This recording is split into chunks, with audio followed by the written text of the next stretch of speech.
Hey guys, welcome back to my channel. I got a couple Dollar Tree farmhouse Christmas decor items I made here, and I hope you guys like them. I'm Whitney with Crafty Thoughts and Whatnots, and thank you for joining me today. So let's jump into our first little DIY here. I got pretty much both of these are full of Dollar Tree goodies. So we've got a couple snowflakes here from Dollar Tree. It says it's an ornament, but it's one of their signs. And then same thing with this guy here, another snowflake sign. This one actually says DIY sign on it. So we got a 3D one per se, and then we've got this wooden one here. And then I've got what's called a wreath charm, I believe. I'm going to show you in a second one. Correct. It's a wreath charm. Now I got that in just the regular aisle where all the florals are, and just a crafter square aisle. And then we have one of these little containers here, little wooden handled container. All classic Dollar Tree items that you will definitely be able to find in excess, except for them snowflakes, but them snowflakes are around pretty much guaranteed every year I've seen them. So I'm going to start by using my Waverly Antique Wax here, and I'm going to take the wooden items and I'm going to stain them with the wax. So I have a baby wipe. I didn't use a sponge or anything because I don't like how sometimes it leaves little streaks on there. I like to make sure, and the baby wipe helps me smooth out anything that might be like a little, like a splotch of darkness in one spot. The baby wipe has like all these different oils and lotions and things in them that helps you kind of move things around and smooth them out. Now this little container here, the snowflake went fine. I did both sides because that's going to be the back of our stand-up project here.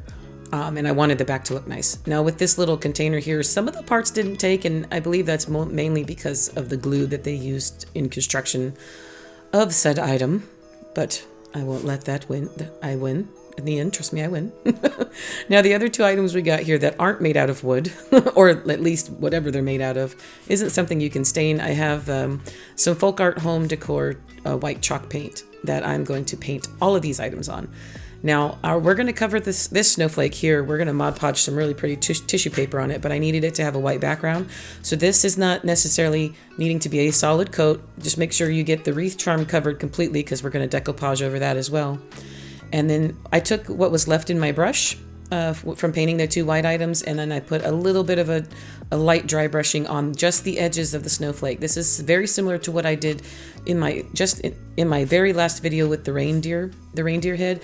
It was kind of like an idea. I was like, oh, I only have a little bit left over. Now I'm not dry brushing the whole thing, but I did want to put just a little bit of that farmhouse dry brush on there, and it made it look kind of like it was glowing or a little frosty with snow. It's so cute. It made it look a little cute, so I kind of went with that. And then I said, why not just do that to every single possible item? Because I needed to not just say farmhouse, I needed to scream farmhouse in your face. So anyways, I dry brushed on there. If you don't like it, skip that step. So now we've got our paints are all dry, and we're going to go Mod Podge crazy, right? So here we go. We only did the one side because we're going to glue that one down to the other snowflake. So I'm just using a regular matte Mod Podge. And what I did was I got onto my ancient version of Microsoft Word. I have Word 2007, so I don't have a way to reverse text, which I was going to do a different technique. And I just typed this out with the different fonts that I have. It's just the basic version of Word. I'm going to use a little saying that I found online that says shake your flakes, and I found a little clip art of a snowflake, and I just made it the size of that wreath charm. So I kind of basically literally held the wreath charm up to my monitor, as I have a gigantic monitor. And I'm like, yeah, sure, this works. And then I printed out like 50 of them. I Mod Podged it down with just one layer Mod Podge underneath only, and then I'm using my finger sander to get all the excess off around the edges. And we're going to leave this here. We're going to smooth it out, but you're going to see it just looks, that's just computer paper. That is your average normal computer paper. I have a laser printer. It's a laser printer, and I'm letting that off to the side, and we're leaving it alone until it dries. We're going to take this very pretty, that's not buffalo check, but it's a nice navy blue plaid. I got this at Dollar Tree. The tissue paper was a little pack from Dollar Tree. And we're going to Mod Podge that onto our snowflake. So same thing here, and putting on one coat. Now this stuff, I kind of don't know that I did as fast because there were some edges that didn't take, but because I think it started to dry on me. But I wouldn't say very generous, but I put enough on there to make sure that it wasn't going to dry, if that makes sense. Don't glob it on, but also don't be too sparing. So trying to keep it wet. And then again, I use, now tissue paper is a little bit tricky. And now Mod Podge and me, we kind of like brother and sister, we kind of have a little bit fight and argue, but we love each other because we're family. We kind of don't have a choice, but at the same time, I had a tip that I got from Crafty Kathy. I love watching her. She's one of my favorite human beings in this world. I just love her to death. And what she does is, you see here, I took a bag. She gets a baggie out. When you have a problem with your Mod Podge, I've never done this. And let me tell you, it really does work 100%. So go on over to Crafty Kathy. I'll put a link to her channel in my description below and just tell her I said hi. And her Mod Podge little baggie works. I just put my finger on there and I use this plastic bag. And you can use the Ziploc bag from the kitchen, you know, anything you have. This was a bag that I got something from Amazon on. A plastic bag really helps with your fingers to smooth it out. And this is tissue paper, guys. This isn't like, even then a napkin or decoupage paper would be thicker. This tissue paper was really thin. Look at that. It got all the wrinkles out. You just spend a little bit of time and patience working them wrinkles out. Now, there were a few pieces, a little bubbles here and there, but we're going to cover it. So don't get discouraged if you try this, because I'm telling you in the beginning, guys, I got discouraged. I'm just letting you know for you to not get discouraged, because I did. I got discouraged. Now I'm going to use another technique that I saw another crafter use, and I can't remember who it is. I'm sure we've all done this at some point. We're going to use fire. Now, be safe. I didn't have anything. I picked up anything on my desktop that could, you know, catch on fire that I was working on. And what happens is, once you get most of this out here, you're just going to use your lighter like you would kind of like, you know, singeing the edge of a ribbon. And you'll see here that the tissue paper, now I don't know if this works with anything else, so don't quote me on anything else. We're just using the lighter, and the tissue paper will ignite on its own, and it goes right down to the edges, and it stops when you get to your project. Now, I'm noticing there's a couple pieces here. I'm like, oh, you can kind of see burn marks. Well, maybe it's a technique maybe not used, meant for items with white tissue paper. I'm not sure, but I didn't have that through the whole project. Also, I may have been holding my lighter a little bit too close, but it is actually kind of satisfying to see. And then you don't have to sit and rip out. You get a very clean edge. There's a couple pieces where it burnt a little bit more, like see on that little in there. Because I didn't have it down, it's going to burn all the tissue paper off where it's not connected. And so I didn't have that little corner connected because the Mod Podge had dried too soon. But this gives me such a clean look that I'm absolutely in love with it. And I'm taking a chippy brush and just kind of like, you know, brushing off the extra little pieces of ash and things like that. So now we've got everything done. I'm putting on a second coat. That undercoat is dry. So I put on a very thin coat for the whole Shake Your Flakes charm there, and I'm doing the same thing again here on our Snowflake. One coat. This one I was a little bit more generous with because this is the top coat and I wanted it to soak through.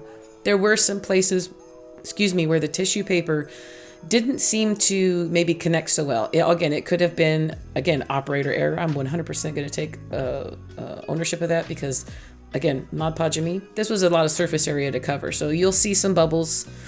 But let me tell you, the wrinkles all came out very easily with that tip from Crafty Kathy on that plastic bag. That worked wonders for me, and I'll use it going forward because the end result turned out great. So here you see me dry brushing on the edges again, or not necessarily dry. I'm like medium dry brushing because I wanted the edges to be, I'm trying to cover up some of the oopsies and some of the bubbles and some of the burn marks. Then I decided that the white didn't show up enough, and that since we used this Waverly chalk paint on the other snowflake and on the bottom part of our little holder here, let's just age this thing all the way up with the rest of the antique. So I grabbed my antique wax again, and I'm going to dry brush on the edges. This time I'm using a chip brush. So chip brushes are meant to be a little distressing, a little sloppy, a little, weathered. It looks like it's, it's been through some stuff, been sitting outside. It has a story. It's had a hard life being a snowflake in my craft stash. Whatever story you need to apply. I mean, I make up all kinds of stories for my crafts. Trust me, you guys would be thoroughly entertained if I ever got you guys in my craft room. It would be so much fun. Trust me, it would get in a lot of trouble. But anyways, I'm also going to do the dry brushing with the antique wax around the circle of our little wreath charm here, the Shake Your Flakes charm we're going to put in the middle. And if you see here, I'm showing you, I'm just going back and forth on the edge. I'm not going to dry brush through the middle because I don't want streaks on it, but I do want enough of the brown antique wax to show through on the edges there. So of course I want it to match. It can't be a bright white item. So then I thought I'm going to take it off with the baby wipe. I didn't like it. So then now I'm just using like a stippling effect. I'm pouncing the brush up and down on top of it just to give it that, you can see the kind of like the little dotted mark on the front just to make it look even. Now we're ready to put this together. Look how pretty that is, little fuzzy white edges. And look how weathered this is. I mean, to me, this screams farmhouse, and I love every second of it. It's almost like a rusted look that gives you. Here I'm going to show you also, I'm going to make sure that I have these the two holes for the items because they had hangers in them. I'm making sure that I have them lined up because usually I don't think about that until I've already put everything together and it's cemented, stapled, and, you know, negotiated its way into one area and you cannot get it apart. I do that. So this is the time I actually thought about it. I got a combination of wood glue and hot glue, and we are putting this down with both of the holes facing. I'm going to wipe off the extra wood glue that I got into the areas that didn't touch each other. And our sign is together. And I love how that little background just kind of accents the little in-between pieces, which is why the antique wax works so well on that plaid snowflakes. I hadn't thought about it until I was like, oh, now I got to fix this. So I'm lining this up and showing you with a pencil. I'm marking where I want to glue our little Dollar Tree container to the bottom because I wanted to do an arrangement, but then also a candy dish. I went both ways with it. And what I'm doing here is hot glue and wood glue. So I have those two together. And then I'm also going to use my staple gun. This is just a normal stapler you can get at any hobby store or any, you know, hardware store. And I'm putting 2 on the inside and 2 on the back. Now the back ones didn't go through, but the inside ones did. But we also have enough hot glue and wood glue that we are going to be a-okay, guys. And then also again with this wood glue and hot glue to put our little Shake Your Flakes charm right in the middle of our snowflake here. And we've got enough coverage and enough glue. You don't have to clamp these down. I did not have to, at least. And this, let me tell you, this thing's solid because I did accidentally drop it on my way out to the garage. Don't tell nobody other than everybody who's watching this. I dropped it. She's solid. So now I'm going to add our little accoutrement, my favorite thing to do because that's just how I do things. I can't not add bows and ribbons and flowers and berries and extra doodads and hoo-has and all that kind of stuff. Oh my. It's just in my blood, guys. I can't help it. So I've got some Dollar Tree ribbon. I just cut a strip and then glued it in the middle. Now I'm wrapping some Dollar Tree jute twine around 3 or 4 of my fingers, about 6 to 10 times. We're going to take it off and we're going to wrap another piece of jute twine through the middle of that and cinch it in the middle. That's just to tighten it down and then you get your classic bow look. Now I'm going to tie a square knot, which is left over right, right over left. That's a Boy Scout thing my husband taught me. Best thing ever because let me tell you, my knot tying abilities were not that good. And now I got a cute little bow. And that knot's not coming out. And even it wouldn't anyways because we're gluing it down with copious amounts of hot glue. That's just how things go. It's like if I can't glue it down with hot glue, I will find another way, whether it's cement or, you know, tie downs or, you know, whatever you see fit to make something stay. Sometimes you might use, I don't know, things that you shouldn't use, but it works. It's fine. No one has to know. You just use what you got to do. You do what you got to do to make you happy and to make it work. Today, we are using copious amounts of hot glue. Now, this little greenery thing I added here, this is an extra, like a spring thing I got from Michael's a while back, and I just like that the tips have white on them so they look a little frosty. But this is not a Christmas or an evergreen piece at all. It just works for the season, I think, and I like it. So don't let marketing or seasonal items sway you to think that they're only for that season. I love using stuff that does not apply, or you would think that it doesn't apply in this situation. Take it out, cut it apart, test it. Don't glue it down at first if you're not confident, and then you'll see that it looks absolutely wonderful. So these little white berries also I got in a long garland from Hobby Lobby. I wait till the garlands are 50% off. Back in the day, I used to use that 40% off coupon before they got rid of it. You get that garland and it's a 6-foot long garland and you can part it out for so many projects. That's a tip I got from Tracy with Country Charm Tracy. Wonderful tip. I use these in a lot of things. Also used them in my last video and they are becoming fast one of my most favorite things to use in anything. You're going to see these little white berries in a lot of projects, guys. So we're tucking all this in around the charm. We just wanted to add a little bit of little decoration off to the side with the bow. And then here I'm showing you guys how I'm going to stage it before I get it to my garage to take pictures. This is a decorative paper shred that I got at Dollar Tree also. And so I'm just putting probably about maybe a little handful in there. And I'm showing you how it shows, you're covering up those staples, so if you're worried about it. Now, please don't worry that, yes, my sugar-free chocolate items have already been opened because that's how I do things. I eat them when I buy them. So my idea was, yes, let's put some candy in here, and I am a sugar-free girl, so this is how I do it. And I figured the mints are very holiday-like. honestly, I wouldn't care. I'd put peanuts and red hots in there. That's a holiday favorite for my grandpa. Used to have peanuts and red hots. You could put another dish in there and put something else in it. Little packets, you could put tea in there or hot cocoa packets, anything you want. But this would look great in the kitchen or on a bar or an entryway table. Or you can actually just fill it with stocking stuffers or cute little toys or pins or anything you have that you want people to grab. Or if you don't want it grabbed, just put an arrangement in the bottom. But you guys tell me what you think and how this turned out. I wanted to make sure that the snowflakes could stand up on their own, so I added the little addition of that Dollar Tree little bucket goodie on the front of it. And I think it turned out great. So you guys tell me what you think in the comments below. Also, please excuse my voice. I am losing it.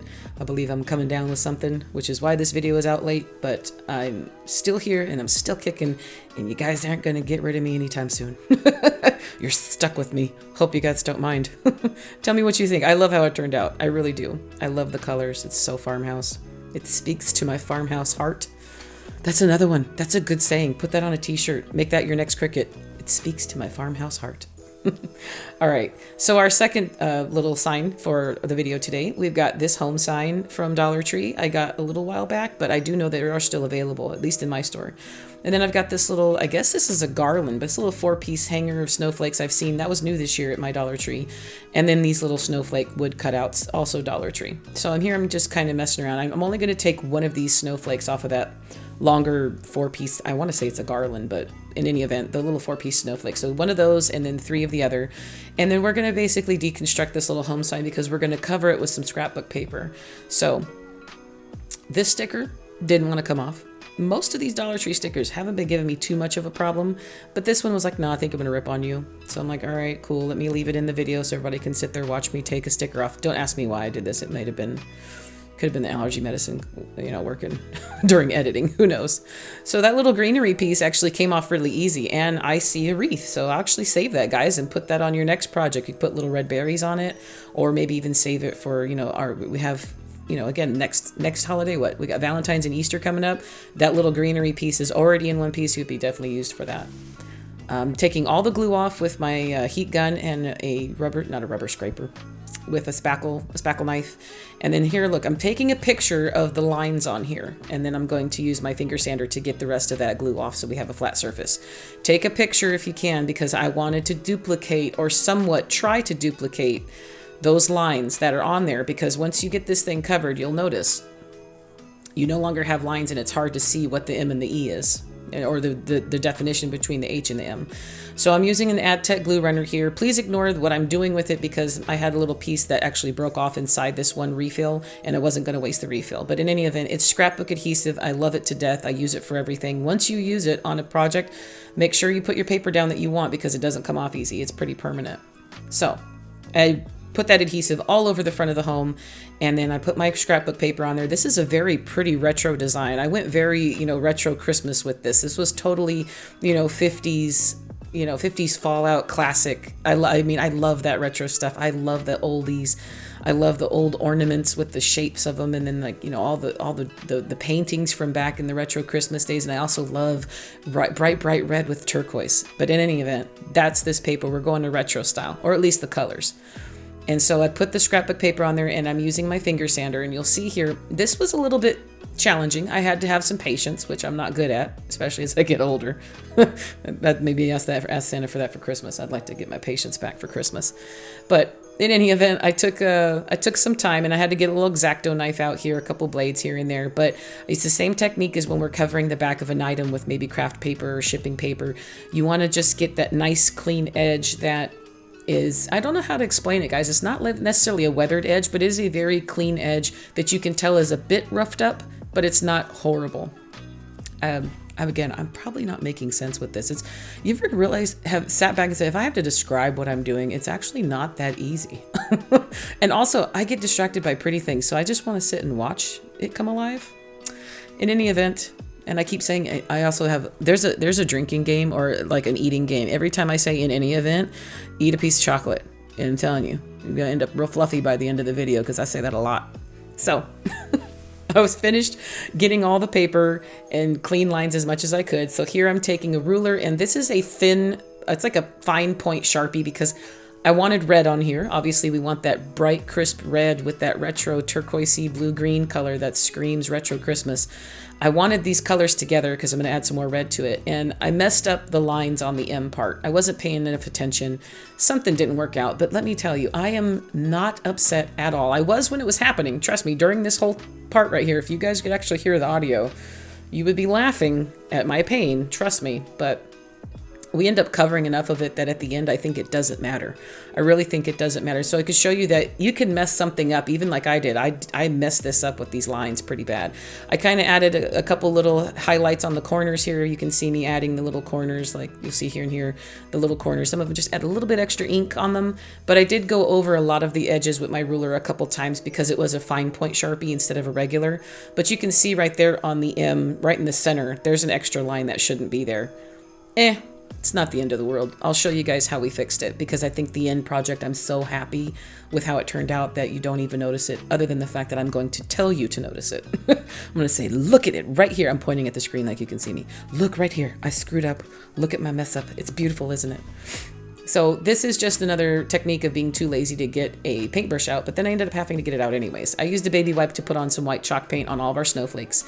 But they were kind of disappearing into our project, so I wanted to add a little bit of this color. I just so happen to have the perfect color. It's a Craft Smart acrylic paint called Spearmint, and it worked out great.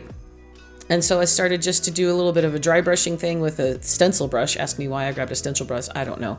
I don't tend to pay attention to brush types, guys. I'm not a painter by a professional means at any point. I just have a bunch of them and I grab what I think will work right. Now, there are some I will grab on purpose, but this is a stencil brush.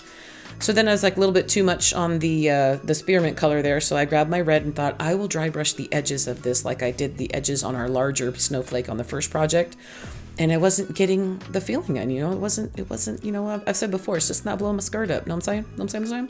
It's not making that happy feeling inside my soul. It's not coming together yet. So I was like, something's else. Let me just add a few splotches on these little ones of red. Now I like how the little ones come out 100%, but I felt like something's still missing. So I got the white paint back out. And I took that stencil brush and I globbed it on. Look at there. And it looks like snow. Does it not? That actual first couple tries when I did that, because the paint on the lid of that you saw right there, the paint on the lid was so thick and globbed up because that's an old one, that when I dabbed in it, I took way too much paint for the first one. And then I was like, oh, it's too late. It's too late. But it looks like snow. So I'm just trying to tell you the thought process of what happened right there. It was a bit entertaining, to say the least. So I'm going to hot glue the large one down first. You saw me do that. Sorry, guys, if I'm talking through most of this. That's just how I do it. I'm sorry. You guys, usually you're here for the jibber jabber. Mostly, we'll see. Please stay. Please stay. Anyways, we're taking some ribbon from Michael's, and then some craft outlet. The craft outlet ribbon. And I'm just making a really rough bow out of it. I'm going to secure it with some staples and some hot glue because this is a wooden piece. So the staple gun did come in handy a few times. Now I'm going to put my other three little guys down and I'm putting them in an area that I felt they'd look great in. Now I got my famous little junk bucket out because if I don't have a spot for it, then I put it in the junket bucket. And I just have a little few berries left on another project from something else. That you see that pick off to the side. It's been parted out for many different projects. And I'm just adding these little berries in on each side. And I think it gives enough of the red that I needed, but I do still want some greenery. Now I grabbed this this is off of a garland from something. It's a very springy bush. I just added a little bit of light green because I figured we had the lighter, turquoisey retro color in there, that light green would work great. It's like the time of, Jell-O salads. There's no rules, rules didn't apply back then. You know what I'm saying? Do what makes you happy. And that greenery piece made me so happy. And again, I keep thinking of bunt pans with Jell-O molds with things in them. And, mayonnaise was a big thing back in the day. You know what I'm saying? Like the 40s and the, the Fallout shelter days where you had commercials with, I love all that stuff. I love all that stuff. So it's like, how many recipes do y'all have from back in the day that had mayonnaise in them? It's like, that's what was readily available. Ask me how I got onto the subject of mayonnaise. Anyways, Whitney, calm. Continuing on with our snowflakes here. I love how it turned out. And you can see that we covered up enough of the mistake there with the red lines that you don't notice it. And I think it turned out the way I wanted it to. You know, it couldn't have turned out any better, to put it that way. So even if you're halfway through a project and you kind of see that you've made a mistake, there's still probably going to be a way that you can fix it or cover it. And if you don't, just put it off to the side for about 5-10 minutes and come back to it. Eat a piece of sugar-free chocolate from your other project and then think about it and then come back to it. It'll be okay. Everything will be okay. It's just crafting. That's me speaking from my other favorite YouTuber, Jackie. It's just crafting. And worst case scenario, guys, like always, this was $1.25 at the Dollar Tree. A lot of this stuff is like, try it. Don't be scared to mess something up. And a lot of times, some of the stuff you mess up so badly turns out so beautiful, and everyone will love it. Even if you don't like it, if you despise it, somebody else is going to adore it. And I've found that out many, many times. If I've been discouraged or embarrassed, people will end up still liking it. And there are people that won't, but that's life, right? But you guys tell me how you think these two little snowflake things turned out here. I'm over the moon with them. They make me very happy. They're still very festive and Christmassy.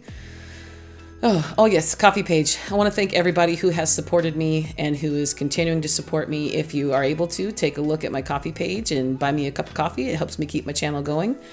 And if you can't, your presence here is doing just enough. Just say hi in the comments, and all the YouTube-y things still help me out just as much. And with that being said, guys, that's it for today. Thank you so much for everything you do. I love you guys more than I can possibly express in words. So with that, many hugs, happy crafting, and I'll see you guys in the next video, okay? Bye-bye for now.